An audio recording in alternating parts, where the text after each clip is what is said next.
Como porcentaje del Producto Interno Bruto, la inversión está por encima del 30%.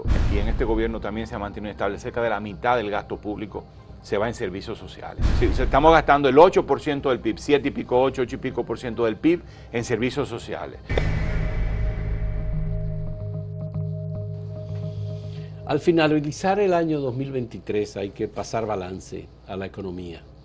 La economía es uno de los puntos relevantes y tal vez el más importante por el que se evalúa una administración, y más si esa administración quiere repetir en el siguiente periodo de gobierno. Y como tendremos elecciones en el 2024 y el presidente Luis Abinader también es candidato a la reflexión, hay que ver cómo nos está yendo a los dominicanos y cómo van los bolsillos de los ciudadanos. Y hemos invitado a Pavel Issa Contreras, el ministro de Economía, Planificación y Desarrollo, que nos acompaña para pasar balance precisamente a la situación de la economía en el año 2023, lo que nos permitirá dar un paso de avance y ver en perspectiva cómo será el 2024 de acuerdo a la planificación que tiene el ministro y el Ministerio de Economía, Planificación y Desarrollo. ¿Realmente la CEPAL tiene razón con que en el año 2023 vamos a crecer 3.1%? Creo que es un estimado un poco elevado comparándolo con los estimados que tenemos nosotros. Nosotros decimos que vamos a crecer en torno al 2.5%, puede ser 2.4, 2.5, 2.6. No tenemos todavía certeza, pero las estimaciones de la CEPAL están muy por encima. Eso implicaría crecer noviembre y diciembre a unas tasas muy elevadas para alcanzar el 3%, que no nos parece que se van a alcanzar. No tenemos los datos de noviembre todavía, pero se trata de un crecimiento decente, razonable, no está el crecimiento al que estamos acostumbrados, pero se trata de un crecimiento razonablemente bueno dado el contexto en que estamos viviendo y como en particular como resultado de la política antiinflacionaria en su dimensión monetaria. Yo creo que el principal éxito, quizás debo decir, de este año ha sido derrotar la inflación.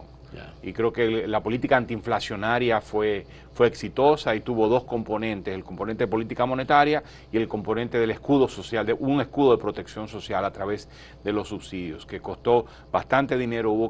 Desde 2022 hubo que desviar recursos de inversión pública y de otros destinos para subsidiar y blindar o reducir la vulnerabilidad de los hogares a los choques de precios. ¿Logramos, Pavel, con las políticas que se aplicaron, proteger realmente el bolsillo de los ciudadanos la cifra que en el año 2023? Sí, la cifra que tenemos es que lo hemos logrado y quizás el mayor, el primero, la inflación cayó. Sí. O sea, se cortó a la mitad. Teníamos una inflación del 8-9% y vamos a cerrar quizás probablemente por debajo del 4%. Es decir, en el rango inferior, en el lado inferior del rango meta, que es entre 3 y 5%. O sea, vamos a terminar en 3.9, 3.95%. Algo así, la inflación. Entonces, efectivamente, la política tuvo éxito. El otro lado, eso fue, digamos, repito, ahí hubo dos componentes. El lado social, que fue bueno, me preguntabas de los resultados, de si logramos blindar el bolsillo de la gente. Bueno, la evidencia que tenemos es que la pobreza monetaria ha venido declinando consistentemente. En el tercer trimestre del año, de acuerdo a nuestro tercer boletín de pobreza monetaria del año, de julio, con los datos de julio a septiembre de este trimestre, la pobreza monetaria de ese trimestre es 4 puntos porcentuales más baja que la pobreza monetaria de ese mismo trimestre el año anterior. Y el trimestre anterior fue más de 4 puntos porcentuales por debajo de ese mismo trimestre del año anterior. Y en el primer trimestre del año fue cerca de 5 puntos porcentuales por debajo. Es decir, la pobreza ha venido cayendo consistentemente, lo que significa que aunque la inflación está presente y siempre está presente, en todas las economías del mundo está presente, pero el hecho de que haya venido cayendo, combinado con un aumento en el nivel de ingresos, ha hecho que una proporción elevada de hogares, relativamente elevada de hogares, pase de recibir ingresos por debajo del nivel de pobreza a recibir ingresos por encima del nivel de pobreza. No significa que necesariamente que hayan dado saltos cuánticos, ¿no? Pero sencillamente pasan del nivel que hemos definido como el nivel ingreso de pobreza monetaria, que estaban por debajo a un nivel por encima. Obviamente los hogares que no lograron superar eso también probablemente se acercaron más, o sea, se redujo la distancia de su ingreso con el ingreso de pobreza. Y los hogares que estaban por encima se alejaron de la línea de pobreza. Eso, repito, no significa que estemos bien. Estamos hablando de que todavía en la República Dominicana cerca de un cuarto de la población, menos de un cuarto, 23% de la población vive con ingresos de pobreza monetaria. Sí. Pero que no completan la canasta básica. Que no completan, que los ingresos del hogar son insuficientes para completar la canasta básica, la canasta de pobreza. Es decir, que es una canasta que mide, digamos, lo que usted tendría que, cuánto vale lo que usted tendría que consumir mínimo para llevar lo que se puede considerar una vida digna. Eso sería. La otra dimensión de la política antiinflacionaria fue la monetaria. Y la política monetaria lo que hizo fue apretar las tuercas. Sí, recuerde, hay que recordar que durante la pandemia se expandió los agregados monetarios, es decir, hablando en términos llanos, se tiró dinero a la calle para evitar que la economía cayera más y para hacer que se recuperara más rápidamente, pero en algún momento había que recoger porque eso había sido causa en parte de la inflación aquí y en el resto del mundo. Entonces el Banco Central recogió. El resultado de eso fue que las tasas de interés subieron y al subir las tasas de interés la inversión se resiente y la economía crece menos de lo que hubiese crecido. Yo creo que era inevitable que creciéramos menos de lo que normalmente crecemos. Es el costo de una de las dimensiones de la política antiinflacionaria, que era la dimensión monetaria. A pesar de eso, debo decir que ya hacia finales de año, la economía da claros signos de recuperación. En parte por los estímulos monetarios, y la política monetaria se ha vuelto menos restrictiva. Sigue siendo una política monetaria restrictiva porque todavía hay ciertos riesgos, según percibe el Banco Central, pero la política monetaria se ha vuelto más laxa y los indicadores ya empiezan a mostrar que hay un ritmo de crecimiento mucho más elevado. Entonces cerramos el año con una inflación derrotada y con un crecimiento que se está levantando y con unos niveles de pobreza cayendo. Oye, Fausto, repito, no significa esto que estamos necesariamente muy bien, que estamos bien, de ninguna manera. Pero estamos, respecto a 2022 y considerando las circunstancias que pasamos en 2023, creo que el año cierra en buenos términos, sentando las bases para un mejor 2024 de lo que fue 2023. Debo decir, sin embargo, que hay desafíos estructurales muy claros, muy presentes allí, que no se resuelven en un año o 2 años, sino que hay que hacer política pública de largo plazo para enfrentarlos. Me ha sorprendido mucho que la inversión extranjera directa en República Dominicana haya crecido sobre los 4.000 millones de dólares. ¿Cuál es la explicación? Porque, por ejemplo, en un momento cuando crecimos sobre los 3.000 millones de dólares fue cuando Barrick hizo aquella inversión extraordinaria de las claves y otras tecnologías para la extracción del oro. Pero ahora, ¿en qué ha crecido la inversión? Yo creo que hay dos factores. Uno, un factor de atracción, que es confianza. Y esa confianza en la República Dominicana, en su entorno institucional, en su entorno de políticas, ha hecho que no solo la inversión extranjera haya crecido, sino que la inversión doméstica haya crecido.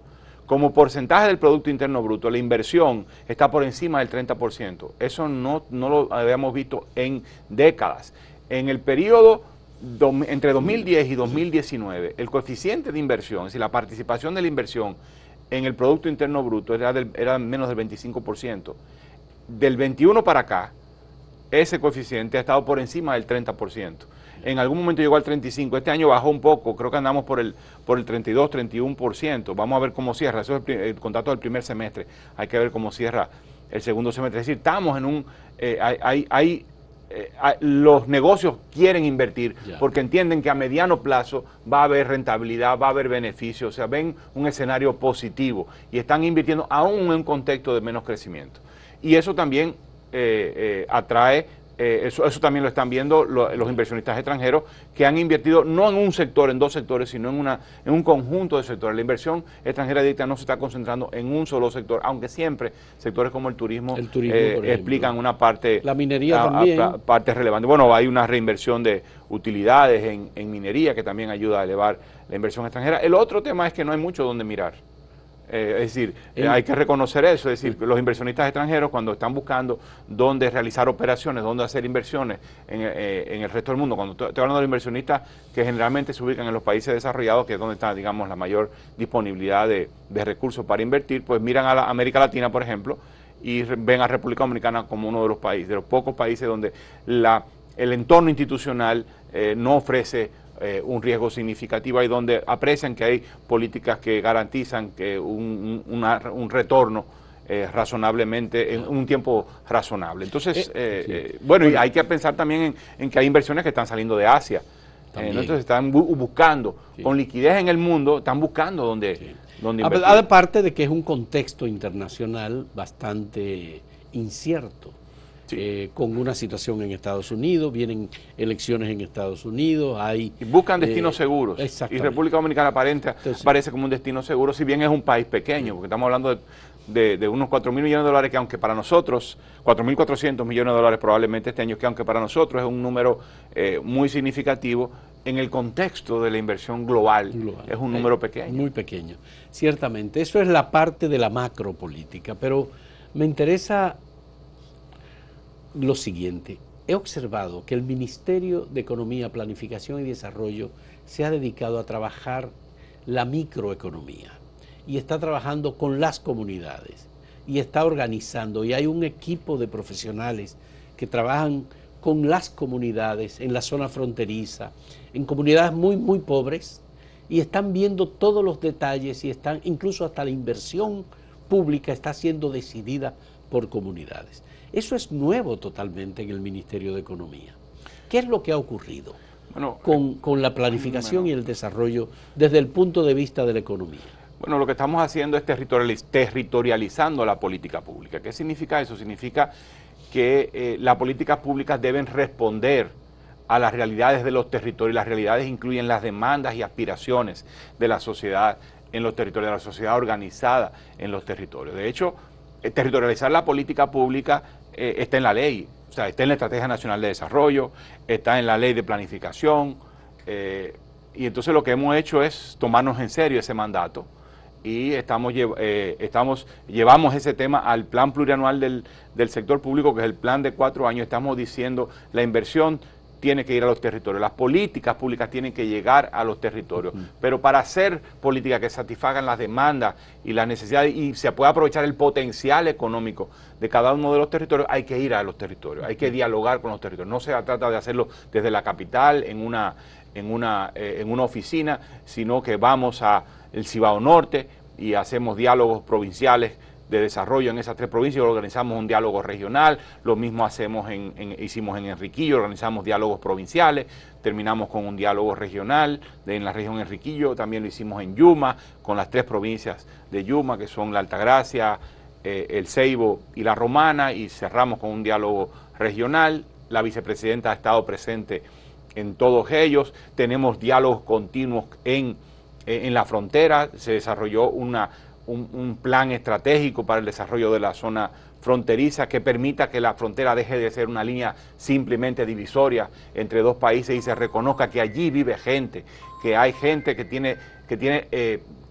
debe ejercer sus derechos a una vida digna, y eso significa que el Estado vaya y dé los servicios que está dando en otras partes y que ha sido muy precario. Es una visión allí totalmente nueva de la función del Ministerio de Economía. Es que ¿han tenido respuesta ustedes de las comunidades? Muy positiva. Conformamos los 31 consejos provinciales, los 30 consejos provinciales de desarrollo que manda la ley. En todas las provincias hay un consejo provincial de desarrollo. Hay un número elevado de municipios que tienen consejos municipales de desarrollo. Y con la participación de los gobiernos locales. Los gobiernos locales, en el caso de los consejos municipales de desarrollo, son los gobiernos locales los que digamos, llevan la voz cantante, son los que convocan a todos los actores que se establece, porque la ley dice cuáles son los miembros de los consejos municipales de desarrollo. Bueno, hay tanto la ley de planificación como la ley de municipios hablan de los consejos municipales de desarrollo. Entonces, bueno, se conforma un consejo que cumpla con ambos requisitos de ambas leyes. La ley de planificación habla de los consejos provinciales de desarrollo y quien convoca esos consejos provinciales de desarrollo es la gobernadora. O en este caso la gobernadora o el gobernador, y la ley establece quiénes participan, pero además lo que hemos hecho es abrir esos consejos. Estamos hablando solamente de la gente que dice la ley, de las personas que dice la ley, sino también, por un lado, convocamos a las sectoriales que tienen presencia en el territorio, obras públicas, las instituciones de agua, para poner ejemplo, la salud, educación, porque cuando el liderazgo político piensa en desarrollo, no puede hacerlo desconectado del ámbito técnico. Entonces, eso no está en la ley, eso es un enriquecimiento que le hemos dado a la ley. Pero tampoco puede ser de espaldas a la gente. Entonces, hemos convocado también a la sociedad civil. Hemos ayudado a convocar, debo decir. No es que nosotros somos los protagonistas de esto, son los propios consejos los protagonistas de esto, pero nosotros le damos asistencia, asistencia técnica, apoyo para que logren conformar esos consejos. Y esos consejos son los que están hablando y están diciendo, mire, en este territorio nosotros vemos por acá el potencial de desarrollo económico y por acá están las demandas sociales, es decir, de cierre de brechas sociales, de brechas de agua, o brechas de caminos, o brechas de servicios de salud o de educación. Entonces, eso lo llevamos también al presupuesto.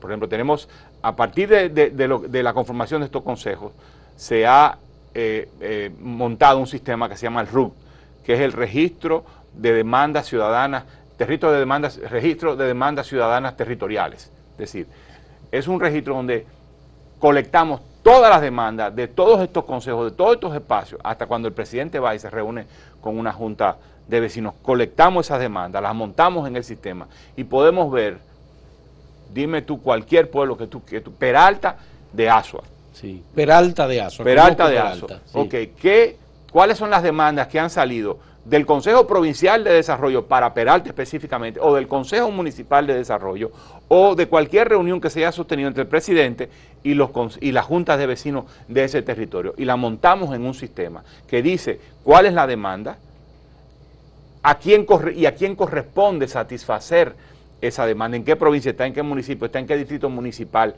está. Y de esas demandas están llegando al presupuesto.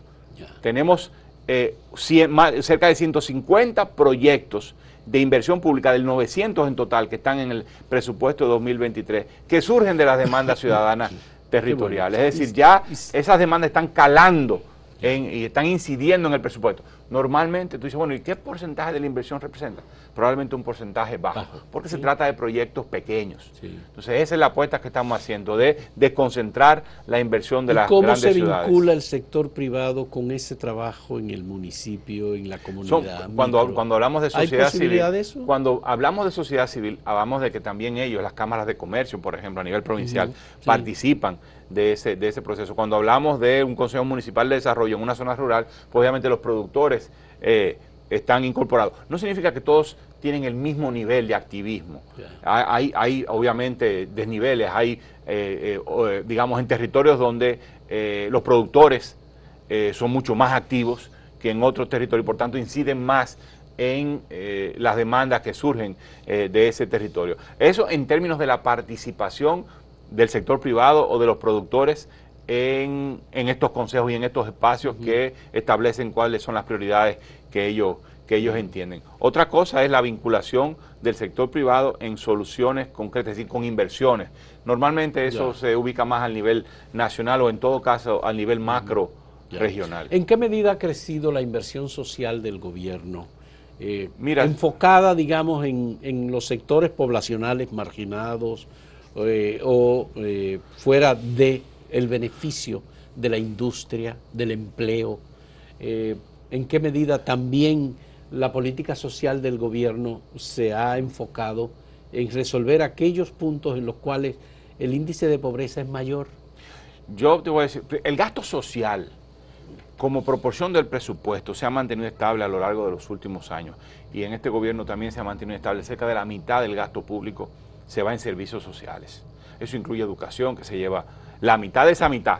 Eso es el 4% el del 4%, PIB. Sí. Estamos gastando el 8% del PIB, 7 y pico, 8 y pico por ciento del PIB en servicios sociales. De eso el 4% se lo lleva educación preuniversitaria. Ahí, digamos, a nivel macro, las cifras no han cambiado mucho. Yo creo que lo que ha cambiado es la inversión pública a favor del bienestar social. Yeah. Hay dos ítems de inversión pública que han aumentado de manera significativa en el presupuesto nacional. Uno es vivienda y el otro es agua potable y saneamiento. Yeah.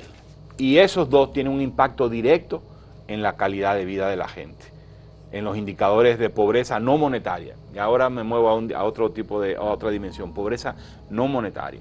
Es decir, el impacto que tiene en la calidad de vida de la gente, que tenga un servicio de agua continuo o más continuo, o que donde no hay un servicio de agua potable llegue una tubería, o donde no hay un servicio de saneamiento, que haya servicio de saneamiento, es tremendo. Igualmente, la inversión, cuando cambias la calidad del piso y el techo y las paredes en las que vive una familia, tiene un impacto enorme en la calidad de vida de la gente. Y la inversión pública en esos dos ítems ha aumentado. Son los dos ítems que han aumentado más. No significa que la mayor parte del presupuesto esté yendo a esos rubros, porque obviamente infraestructura vial. Infraestructura vial es muy importante y muy significativa. Y además muy costosa. Comparado con, por ejemplo, la construcción de vivienda.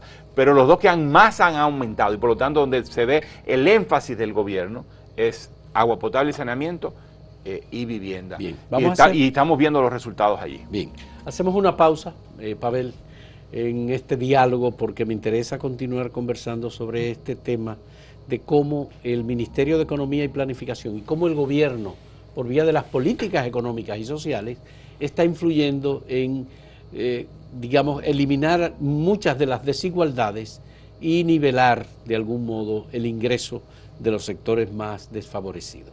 Retornamos en un momento en este diálogo con el Ministro de Economía, Planificación y Desarrollo.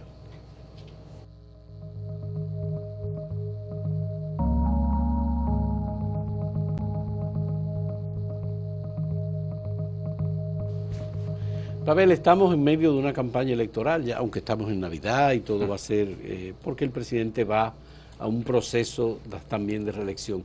Pero uno de los puntos en que la oposición ha sido más crítica es en materia de redistribución del ingreso, en materia de economía. Se habla de que el gobierno no se ocupa de los pobres, que no sabe dónde están los pobres, que no hay políticas sociales o políticas de compensación. Algunos de los candidatos hablan con insistencia de este tema. Claro, están buscando un elemento de apoyo para sus críticas y la manera de buscar votos, pero de todos modos, ¿qué respuesta se puede dar a estas críticas tan persistentes en materia del desempeño económico para bajar la pobreza y la desigualdad de parte del gobierno? Yo creo que hay dos respuestas que dar. Una más inmediata y otra más de mediano plazo. La inmediata es que con un desempeño económico, un crecimiento económico menor al que estamos acostumbrados en este año 2023, precisamente debido a que hubo que combatir la inflación, estamos teniendo resultados sociales significativos, como si estuviéramos creciendo al 5 al 6%. Estamos teniendo resultados en pobreza notables, es decir, vamos a terminar en 2023, cuando saquemos la cifra en febrero o marzo, la cifra de pobreza va a cerrar en el orden del 23% del total de hogares con ingresos de pobreza, cuando el año pasado fue 27%. Es decir, vamos a estar reduciendo la pobreza en 4 puntos porcentuales. Entonces, ¿y qué ha pasado con eso? Bueno, que el aumento en el ingreso de los hogares se ha concentrado en los hogares más pobres, la recuperación económica, el incremento en los ingresos, especialmente los ingresos laborales de las personas, pero hay que acompañar a eso con las transferencias monetarias y también, debo decir, las remesas. Todo eso se ha combinado para que los ingresos de los hogares más pobres sean los que más hayan crecido en este contexto, y por eso tenemos resultados de pobreza tan positivos. Repito, en un contexto en el cual el crecimiento económico ha sido menor. Estamos logrando más resultados sociales con menos crecimiento económico. Eso es, digamos, en lo inmediato. En lo inmediato. Y la otra más largo plazo, yo creo que hay temas estructurales que debemos compartir, y oposición, gobierno y toda la sociedad debe establecer, entablar diálogo continuo, permanente, ya no en el término, no solo en la coyuntura electoral, sino de manera permanente, en cómo enfrentamos los desafíos de la desigualdad. Claro que somos una sociedad tremendamente desigual, similar a todo el resto de América Latina y tiene profundas raíces. Entonces tenemos que enfrentar las causas de esa desigualdad. Y la causa de esa desigualdad tiene que ver con la desigualdad en la tenencia de activos. Por ejemplo, unos pocos tienen muchísimos activos y la gran mayoría no tiene activos. El que no tenga activos, dinero, propiedades, medios para producir, van a recibir menos ingresos. Entonces la distribución del ingreso se mantiene tremendamente desigual. Es decir, la desigualdad de activos se traduce en desigualdad. Entonces hay que democratizar la tenencia de activos. Y hay uno de los activos que nosotros podemos producir y ir redistribuyendo, que es el activo intangible, que es el activo de educación, que es el capital humano. Entonces tenemos que poner todo nuestro esfuerzo, todo nuestro énfasis en el tema de educación. Es la principal barrera que enfrenta este país para combatir la desigualdad y acelerar el crecimiento económico, que el crecimiento económico sea uno de más calidad, que genere más empleo, es la educación. Bien. Sin duda. Hemos tenido y seguimos teniendo una educación que abarca a una gran parte de los ciudadanos. Sin embargo, se estaban quedando unos 400.000, 500.000 niños fuera de las aulas. Especialmente jóvenes, adolescentes que salían de las escuelas tempranamente. Muy tempranamente. Más los niños de 3 a 5 años que no había suficiente oferta, que no ha habido suficiente oferta. Los primeros 10 años, con el 4%, se resolvió de alguna manera el tema de la infraestructura escolar, pero no hemos trabajado suficientemente el tema de la calidad. Claro. Este gobierno tiene claro que debe trabajar el tema de la calidad de la educación. Yo creo que toda la sociedad tiene claro que tiene que trabajar el tema de la calidad de la educación. Pero los problemas en educación, enfrentarlos requieren un compromiso de todo el mundo y de manera consistente. Aumentamos los salarios de los maestros, que eran unos salarios realmente vergonzosos, debo decir. O sea, el punto de partida fue muy bajo. Había que dignificar el salario de los maestros. Toda la sociedad estuvo de acuerdo con eso. Cuando se aumentó el financiamiento de la educación, se dirigió a 2 ámbitos: a decentar, dignificar el salario de los maestros por una parte y mejorar la infraestructura escolar por la otra. Hemos logrado esas 2 cosas. No significa que estemos bien, especialmente en lo segundo, totalmente. Hace falta todavía más aulas, pero reducimos el déficit de manera significativa. Ahora, con maestros y maestras y con aulas, tenemos que lograr que los procesos de enseñanza y aprendizaje cambien de manera significativa. ¿Cómo logramos eso? Poniendo énfasis en la formación de maestros. Yo creo que todo el esfuerzo tiene que ser puesto en la formación de maestros. Bueno, y el sindicato tiene que participar de ese proceso. No puede ser un sindicato que esté exclusivamente concentrado en los temas de las reivindicaciones laborales de los maestros y las maestras. Tiene que hacer eso, porque es parte de su responsabilidad, pero también tiene una responsabilidad para con los niños y con las niñas y los adolescentes y para con todo el país. Y tiene que involucrarse activamente en mejorar los procesos de enseñanza y aprendizaje en el aula, estimular a su membresía a que se forme, estimular a que nuevos talentos entren en las escuelas, estimular al cumplimiento de los horarios, estimular a que la gente, la comunidad, los padres y las madres se involucren, y los tutores, tutoras se involucren en las escuelas, que participen, que sean veedores, vigilantes de lo que está pasando allí, para que haya verdaderamente procesos de aprendizaje. Todo eso tiene que ver con economía, porque eso va directamente a la familia, va al bolsillo de los ciudadanos, tienen menos preocupaciones. Está el desayuno escolar, que es un elemento importante de apoyo. Ya no desayuno. No, está la merienda. ¿Cómo se llama? El almuerzo. El almuerzo escolar. Bien, quería decirte, hay otros elementos importantes, como los efectos del cambio climático en una media isla como esta. Hemos tenido fenómenos que han sido muy desastrosos, pero además está la transformación digital como un elemento también desafiante, y está también el tema de la energía renovable. Nosotros somos consumidores de energía, tenemos energía en disposición. ¿Estamos haciendo suficiente como Ministerio de Economía, como gobierno, para aprovechar las posibilidades que nos ofrece la condición de media isla y del lugar que ubicamos? No estamos haciendo lo suficiente, hay que hacer mucho más, porque estamos viendo los efectos del cambio climático, los estamos sufriendo y hay gente que muere porque no estamos preparados adecuadamente para estos efectos del cambio climático. Entonces, tenemos que cambiar completamente la mentalidad.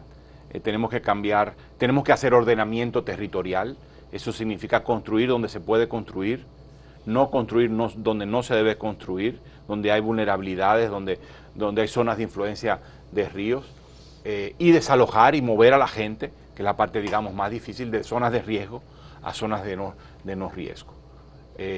Tenemos que cambiar el chip en materia de infraestructura pública, hacer infraestructura pública inteligente, lo que llamamos resiliente frente al cambio climático, significa que esté preparada para choque, para eventos hidrometeorológicos extremos. Tenemos que adaptar la agricultura, hacer una agricultura mucho más resiliente, es decir, que aguante o que se recupere rápido cuando viene un evento hidrometeorológico extremo, pero además, porque del evento al evento hidrometeorológico extremo, ¿qué le sigue? La sequía prolongada. Sí. Entonces, cultivos que se adapten a eso para poder mantener el flujo del abastecimiento alimenticio, especialmente en las ciudades. Entonces, estamos hablando de repensar toda la economía. Y no estamos haciendo lo suficiente, pero el Ministerio sí está plenamente comprometido y está empujando en esa dirección junto con el Ministerio de Medio Ambiente.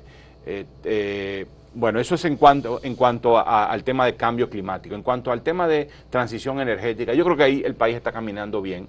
Y otros países también lo están haciendo. Es decir, la participación de las energías renovables en las energías, en la oferta total de energía está creciendo velozmente, y podemos alcanzar mucho mayor nivel de autosuficiencia energética en los próximos años. Y alcanzaremos un nivel de autosuficiencia energética mucho mayor en los próximos años. El tema siempre nuestro a nivel eléctrico es el talón de Aquiles, es la distribución. O sea, yo veo un buen pronóstico en lo que tiene que ver con generación de energía limpia. Claro, hay un tema, debo decir, de almacenamiento. Es decir, la energía limpia o es de viento, de origen de viento, o por el sol. Y no tenemos siempre viento y no siempre tenemos sol. Entonces lo que tenemos que es acumular energía producida cuando hay mucho sol o cuando hay mucho viento para cuando no haya sol y no haya viento. El tema es que no tenemos la tecnología. En este momento todavía no tenemos suficiente tecnología disponible como para acumular, como para, por ejemplo, producir toda nuestra energía en base a la fuente fotovoltaica, sí, y poder almacenarla. En ese punto no estamos. Pero la participación de las renovables, fotovoltaica y eólica, en la energía total, pues está aumentando. Eso lo veo positivo. Pero el talón de Aquiles otra vez es la distribución. Es decir, cobramos solo una fracción de lo que colocamos en las redes, un 60, un 70%. Las pérdidas son muy altas, sobre un 40%. Sobre un 40%, porque estamos, debo decir, distinto al pasado, el gobierno cambió de política y dijo, vamos a dar toda la energía que hay en el sistema. En parte eso fue para la recuperación económica pospandémica. Sí. Pero ya una vez tú estás dando toda la energía que tiene el sistema, que los apagones que tienen en general no es por falta de energía, sino es por averías. Entonces, cuando tú tienes eso, es muy difícil volver hacia atrás. Lo que hacía el gobierno pasado era dar el 85% de toda la energía que había para que las pérdidas fueran menores, y por eso tenían las pérdidas en 30%. Sí. No, cuando este gobierno decide, vamos a dar toda la energía que hay para recuperar de la pandemia y la vamos a sostener en el tiempo, después de eso, pues obviamente las pérdidas son mayores. Pero el problema estructural sigue siendo el mismo. Una relativamente baja nivel de facturación o menor con respecto a la oferta total de energía, y luego está el tema del cobro una vez se ha facturado. Es decir, arrastramos el mismo problema eléctrico que hace unos años, aunque han habido algunas mejoras en la eficiencia, en la gestión de las EDES, pero eso es insuficiente. ¿Tú crees que en el caso de la industria turística, que ha sido tan importante en nuestra economía, subiendo el nivel de educación se resuelve digamos, la necesidad de personal calificado para el sector turístico? No, yo creo que no. Estamos apostando a diversificación de destinos, niches, Pedernales, sí. Puerto Plata. El Ministerio de Turismo me parece muy interesante lo que habla de turismo en cada rincón del país. Bueno, entonces estamos hablando de una diversificación de destinos, Sí. pero además estamos hablando de una diversificación del tipo de turismo. Pasar de un turismo exclusivamente de sol y playa a también turismo de montaña, turismo ecológico, porque el turismo de Pedernales es un turismo ecológico. Es decir, el número de habitaciones que va a haber allí, ni pensar que va a ser como el de Polo Punta Cana Bávaro, es un número mucho más reducido porque el área, o sea, el 60% y 66% de la provincia de Pedernales es área protegida. Y toda la parte de infraestructura que se va a levantar es muy diferente. Es muy diferente, mucho más adaptada sí, a eso, sí. y va a estar muy controlado el flujo de turistas a las áreas protegidas, bajo cualquiera de las categorías que tenemos. Entonces necesitamos personal de ese tipo, necesitamos personal capaz de ayudar, de facilitar el turismo ecológico. Tenemos que hacer más turismo gastronómico, más turismo de montaña. Entonces necesitaremos personal para eso. Y además necesitaremos que los entornos de los polos turísticos se transformen para que el turismo pueda derramar beneficios sobre la comunidad. Eso significa crear capacidades de ofertar cosas atractivas al turismo. Necesita gente que sea capaz de montar un restaurante, montar una discoteca o un bar y administrarlo y que se maneje bien, con seguridad, tiendas de regalos, centros de actividades, artesanía. Creatividad comunitaria. Entonces, cuando tú hablas de personal para un nuevo turismo, más grande y mejor turismo, que esté más vinculado a la comunidad, tú no estás hablando solamente de personal de los hoteles, el tipo tradicional de Bávaro Punta Cana. De hecho, aún en el turismo de Bávaro Punta Cana se ha diversificado dentro de él mismo, porque antes era un turismo de bajo precio, es exclusivamente de bajo precio. Ahora es un turismo, combina turismo de bajo precio, hoteles grandes, con turismo con hoteles exclusivos. ¿Tenemos un inventario de necesidades en ese sentido? ¿Tenemos? Sí, nosotros en el Ministerio de Economía tenemos identificado cuál es el tipo de personal que requeriría formarse para los incipientes desarrollos turísticos que están generando. Estamos en un mundo en transformación y evidentemente muchas de las cosas están cambiando. Los servicios en general están transformándose. Estamos incluso accediendo ya a la inteligencia artificial en la parte de servicio y el país debe tomar en cuenta eso. Bueno, por eso el presidente mandó a hacer una política nacional de inteligencia artificial, por eso tenemos que acelerar el paso en materia de uso de las tecnologías digitales. Ahora el acceso a Internet es un derecho. Tú no puedes acceder a muchos servicios si no es a través del Internet. La educación digital no solo es el acceso. No solo el acceso. No solo el acceso. No solo es que haya disponible la red en todos los rincones del país. La red 5G en todo el país. No es solo que la gente tenga la posibilidad de acceder a la red. No solo que esté, sino que tenga la posibilidad de acceder, sino que también la sepa usar y la sepa usar de manera productiva. Que se apropie de la red, que se eduque digitalmente para sacarle el máximo provecho. Entonces, eso es un sí o sí.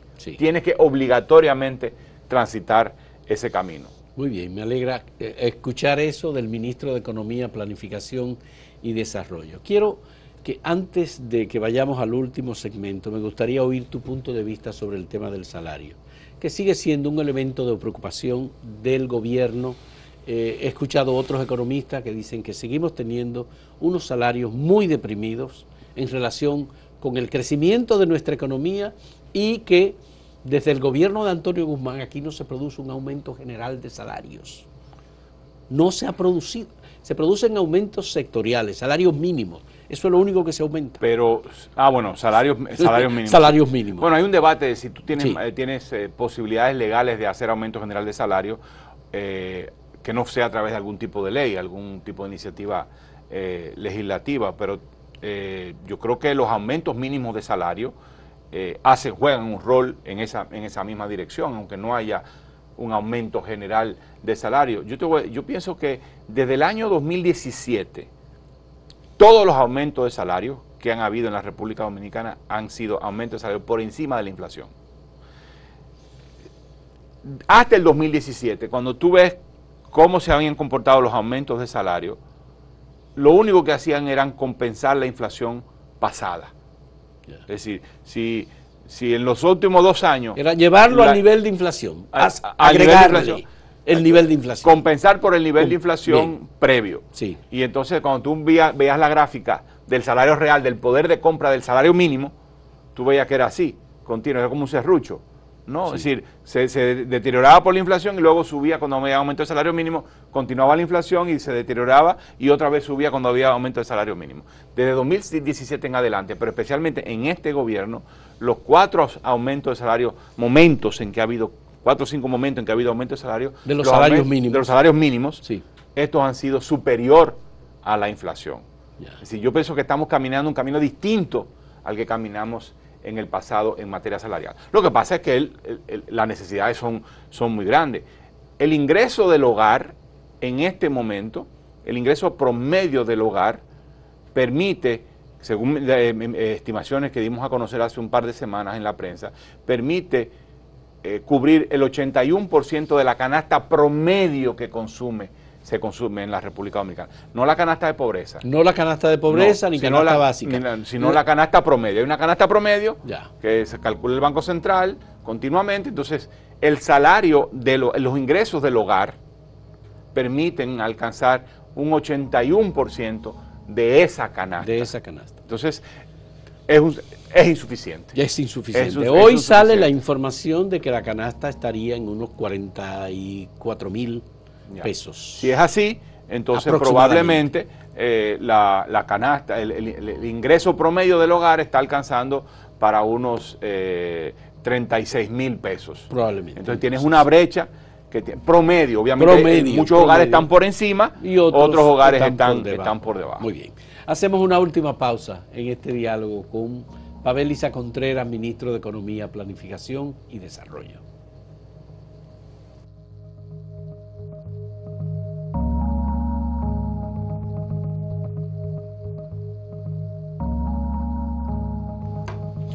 Pavel, el año 2024 es un año electoral, pero de todos modos ya está la planificación, ya se aprobó en el Congreso Nacional, por lo menos en el Senado creo que se aprobó el presupuesto para el 2024.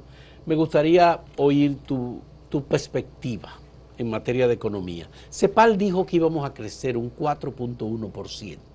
El próximo año. Vuelvo con CEPAL y perdón que... Sí, no, creo que CEPAL está sobreestimando un poco el crecimiento de 2023 y está subestimando un poco el crecimiento de 2024. Ya. En 2024 estimamos que vamos a crecer al 5%, estamos viendo los números ya repuntando, octubre, noviembre, diciembre, vamos a ver números significativamente más altos que lo que... Sobre el 5%. Sí. Es muy probable que estemos en esa cifra. Incluso el Fondo Monetario Internacional también estimó un 5,3% de crecimiento para el año próximo. Nosotros estimamos un 5%. Cuando digo nosotros, el Ministerio de Economía, Ministerio de Hacienda, Banco Central, estamos apuntando, nuestra estimación es que va a ser del 5%.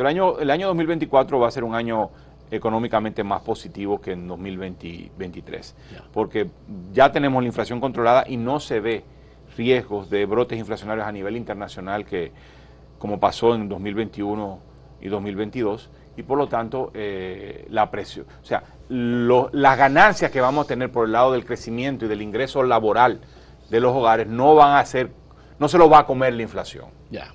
Eso no está en el panorama, como sí lo estuvo en los años pasados, de que mucho del aumento en los ingresos laborales, incluyendo los aumentos de salarios mínimos, parte de ellos se lo comió la inflación. Sí. Por suerte tuvimos los aumentos de salario, por suerte el gobierno empujó por aumentos de salarios mínimos más altos que los tradicionales que habíamos tenido. Entonces, en este año no vamos a tener ese nivel de inflación, vamos a tener un crecimiento económico que va a permitir que los ingresos laborales aumenten, que las oportunidades de negocios crezcan y que la pobreza monetaria continúe cayendo. Creo que la política monetaria va a estar muy atenta a la política monetaria nacional, va a estar muy atenta a la política monetaria en Estados Unidos y si, como hay algunos que prevén que la tasa de política monetaria en Estados Unidos pudiera bajar, eso habrá que verlo, pues eso nos ofrece un espacio posible para bajar las tasas domésticas. Eso es una decisión del Banco Central, obviamente, pero eso va a apoyar aún más el esfuerzo de crecimiento. La economía estadounidense está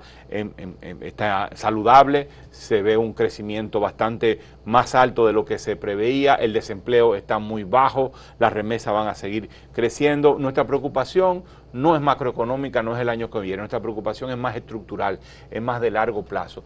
¿Cómo vamos a hacer para crear empleos de más calidad? Tú hablabas de salario, de que los salarios son insuficientes a pesar de los aumentos de salario mínimo. Sí, claro que son insuficientes, pero para darle sustento a un aumento significativo de los ingresos laborales de las personas, tenemos que cambiar el tipo de economía que tenemos. Tenemos que movernos a un tipo de economía que cree empleos de más calidad y que por lo tanto pague salarios mayores. Y eso implica un aumento de la productividad en todos los sectores de la economía. Tenemos que transformar la agricultura para que la agricultura sea rentable, atraiga personas a trabajar, y eso significa que las personas ganen más. La agricultura es el sector que percibe los ingresos laborales más bajos de toda la economía. Tenemos que movernos en zona franca hacia actividades de mucho más contenido tecnológico, de mucho más valor agregado.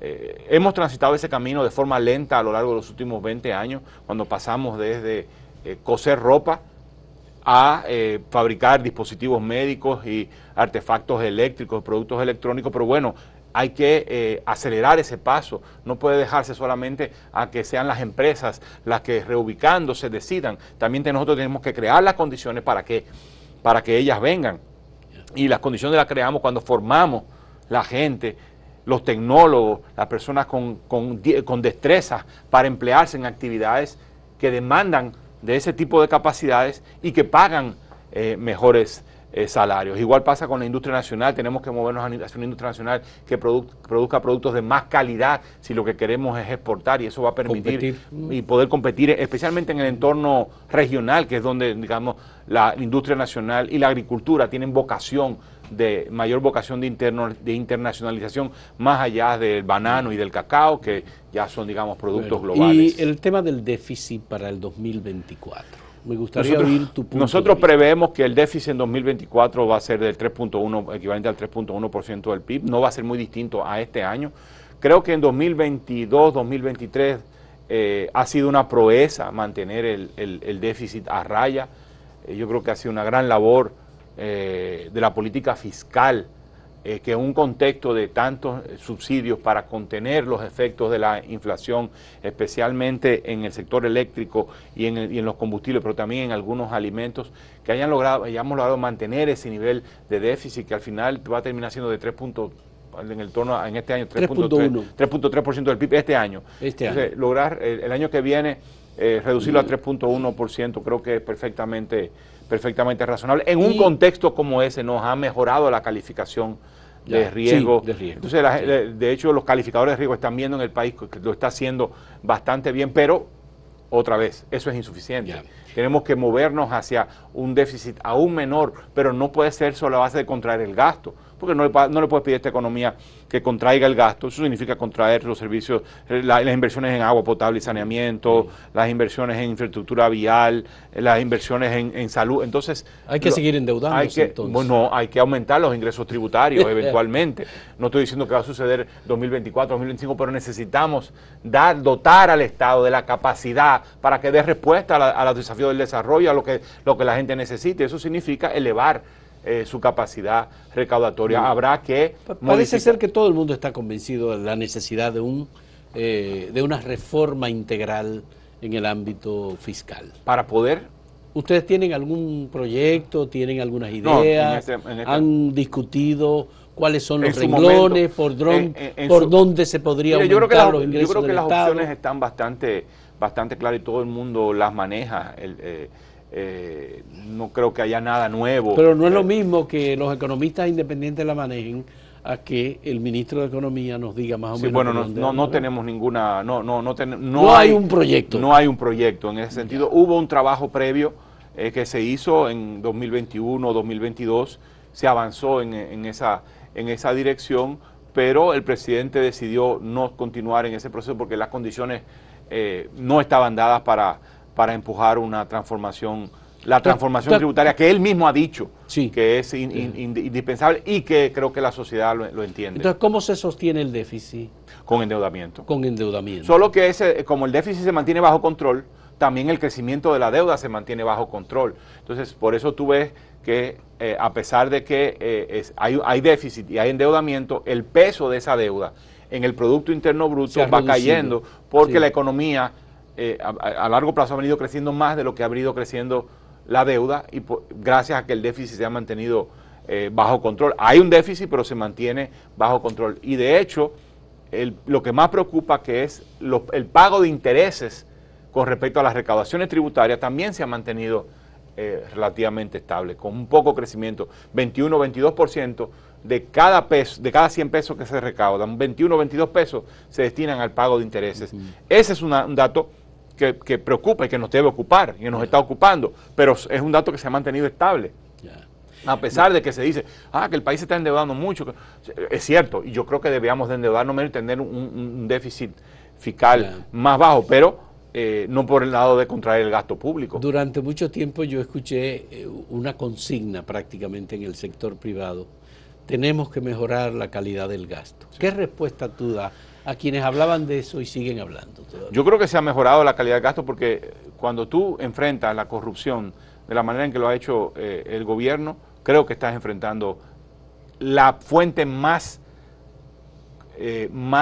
negativa, de la fuente que más envenena la calidad del gasto, que ha sido la corrupción y el fin de la impunidad. Es decir, cualquier caso de corrupción que esté emergiendo es enfrentado, o cualquier, no digamos de corrupción, de irregularidad, de algo que no se haya hecho bien. La sociedad está atenta a eso, la prensa está atenta a eso, salta, reclama, el gobierno reacciona, pero también tienes a un ministerio público presto de que en caso de que no sea irregularidad simplemente, sino que sea más complejo que eso y que haya posibilidades, haya la sospecha de que puede haber dolo, entonces el Ministerio Público independiente entra, actúa, puede perfectamente actuar. Entonces ese yo creo que es el principal mensaje. Eso no significa que la calidad del gasto no pueda mejorar aún más, no significa que, lo primero que, otro tema que cómo mejorar la calidad del gasto, ha mejorado la calidad de la inversión pública, estamos invirtiendo más en agua potable y en vivienda que en otros temas, y esto está impactando de manera significativa la calidad de vida. Ahí te estoy dando dos muestras de cómo ha mejorado la calidad del gasto. No significa, repito, que no haya mucho por donde mejorar. Este año se registró un descenso en las exportaciones dominicanas. ¿Qué ha pasado? Inevitable. ¿Cómo se puede mejorar? El primer factor que explica la caída de las exportaciones nacionales. Nacionales, sí, por supuesto. Estamos hablando de dos tipos. Sí. Tenemos exportaciones de zona franca y las exportaciones nacionales. Ambas hacen las exportaciones totales. De entre las dos, la que ha caído son las exportaciones nacionales. Y de las exportaciones nacionales, las que principalmente han caído han sido las exportaciones mineras. Y esas exportaciones mineras han caído una combinación de precios, pero también de rendimientos en la mina, especialmente las exportaciones de Barrick. Eso en 2024 se va a recuperar.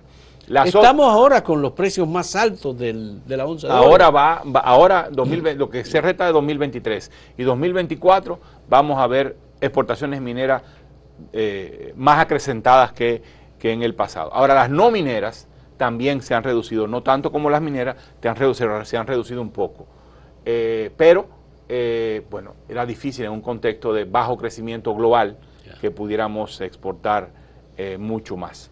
Entonces, yo esperaría que 2025, que sea un año de recuperación económica, de más crecimiento económico en Estados Unidos, podamos esperemos recuperación de las exportaciones nacionales. De todas maneras, las de zona franca siguen creciendo. Ya. Si hay un resultado en una dirección u otra, eso en Estados Unidos, en las elecciones de noviembre en Estados Unidos, este año 2024, ¿eso afectaría o no República Dominicana? ¿Tiene alguna influencia en nuestra economía? Yo creo que dependerá mucho del entorno, del ambiente político que se viva en ese país. Recuerda que es a final de 2024, o sea que 2024 no va a haber mucha y se toma posesión en el 2025, el 20 de enero del 2025. Entonces, es muy temprano para decir, pero yo creo que depende mucho de cómo se viva la política y el ambiente político y el nivel de crispación política que haya. Si hay un nivel de crispación política muy alto, me temo que las inversiones, eso pudieran impactar las inversiones. Una posibilidad es que se retraigan. Yeah.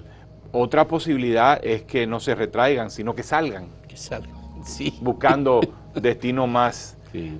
Más seguro, pero no puede ser a un destino que está tan vinculando. También uno podría decir, no, pero espérate, no van a ir a República Dominicana o a México porque al final las exportaciones vuelven a Estados Unidos, y si en Estados Unidos el ambiente está muy políticamente muy complicado y la demanda está muy contraída, eso pudiera afectar. Es impredecible lo que pueda suceder con las dinámicas políticas en Estados Unidos y las implicaciones económicas para nosotros. Porque también nosotros tenemos un proceso electoral. También. Sí, pero con mucho menores implicaciones. Con menores implicaciones globales. Pero sí con implicaciones locales, por supuesto. Sí, claro, con implicaciones locales importantes. Pero también lo que se espera es unas elecciones sin mayores problemas, la posibilidad de cambio de mando sin que haya ningún riesgo de que, en el caso de que haya cambio de mando sin mayores riesgos, aunque la mayor probabilidad en este momento, según dicen los números, es la continuidad del presidente Abinader. En uno u otro escenario son escenarios de estabilidad en este momento, estabilidad y tranquilidad en este país y crecimiento. Muchas gracias, Pavel Isa Contreras, ministro de Economía. Muy agradecido de tu participación y las informaciones que nos ha ofrecido, puntos de vista. Y gracias a ustedes, amigos televidentes, por acompañarnos en esta interesante conversación. Hasta luego.